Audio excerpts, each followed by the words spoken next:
because I was looking at some of the inflation numbers, and you have to go back to the 80s to see anything that's approaching double digit. I remember being just a kid hearing about double digit inflation. I could kind of remember the gas pumps, the lines at the gas. It's like a distant memory of me in the 70s.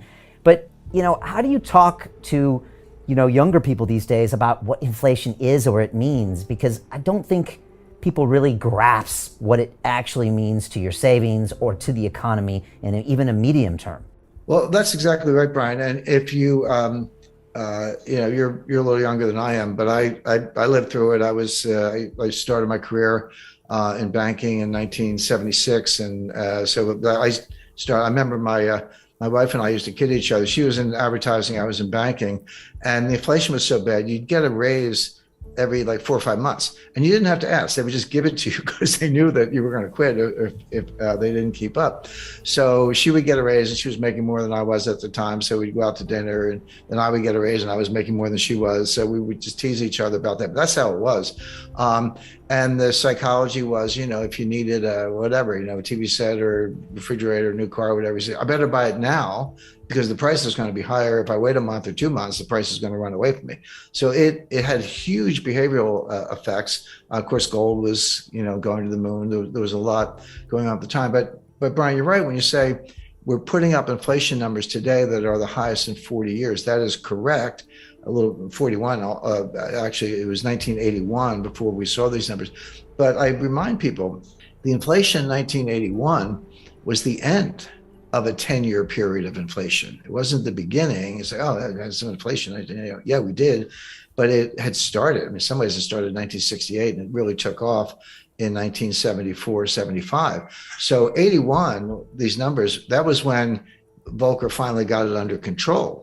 But you go back to 80, 70, between 77 and 81, so that 5-year period, the dollar lost 50% of its purchasing power, not 15, 50 in that 5-year stretch. So you were putting up numbers, 10%, 11%, 13% and higher year after year. Yeah, 1981, it was 9 or 10, which is what they're comparing it to today. But that was on the downslope. It had been higher than that in 77, 78, and 79. So the question is this the beginning of an inflationary surge where it's going to get even worse and it is going to last 5 years, or is it different than that? But keep that in mind, because the 40-year comparison, it is correct, but that was the tail end of an even worse episode. Before we continue, help us clicking that YouTube like button and subscribe now to our channel. This shows the algorithm that you valued this information, and it helps us spread that message. Sharing is caring. And now, let's continue. And I think, Jim, you've actually said that this inflation is going to turn to deflation faster than most people realize. Can you explain what that means, and then what that looks like, and then maybe the ramifications of that? Sure. That is my view. I'm happy to explain it. And it catches a lot of people by surprise. They're like, wait a second, Jim, it's inflation. You just look at 2022, starting in January, it was kind of like 7%. And then it was, it's 8.1, it's 8.6. Now it's 9.1, which is true. That is the series. It is going up. So people extrapolate that. And again, there is this comparison to the 70s. By the way, I think the situation we're in today is very different from the 1970s, and I'll explain why. But I'll explain why right now, because in the 70s, it was triggered from the supply side with first the Arab oil embargo in 1973 as a result of the 1973 Arab-Israeli war, and then the price tripled, but it went from like $2 to $6. Okay. But percentage terms, that's a huge jump, but it was still $6. And then it got to 12. And then in 1979, you had a second oil embargo because of Iran and the Ayatollah and the revolution and the hostages and all that. And then it went from kind of 12 to 20. So oil went up by a factor of 10 in the course of the late 70s because there's two different embargoes.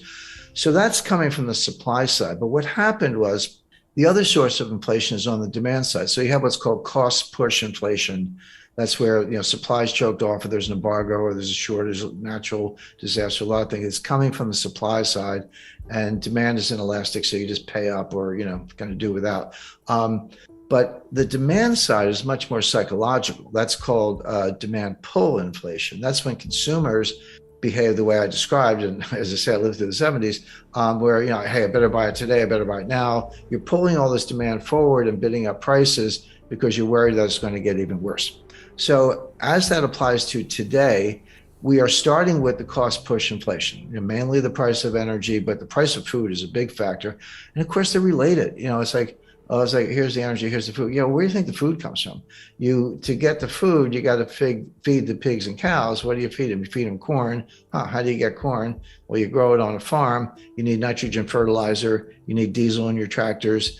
You get the food. You got to put it in a truck to get it from point A to point B.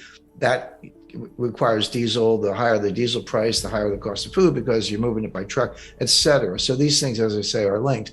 But food prices are going up substantially, and the two things you can't do without are gas in the car and food.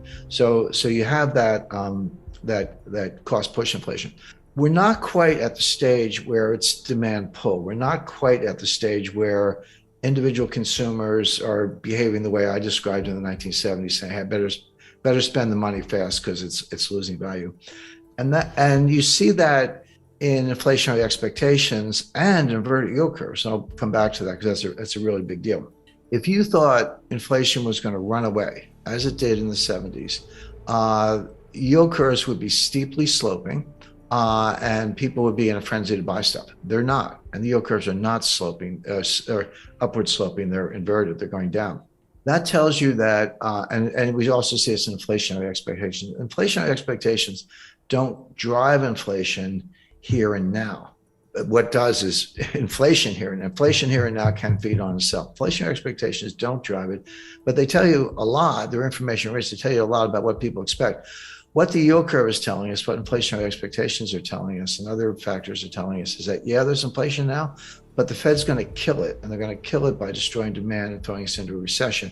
And here's where it gets interesting, because you could flip from this kind of inflation to disinflation or even deflation very quickly. And people are definitely not prepared for that. Well, I'm sorry, I shouldn't say that. Kind of everyday consumers are prepared for it. I'm not sure Wall Street and mainstream economists and policymakers are prepared for it.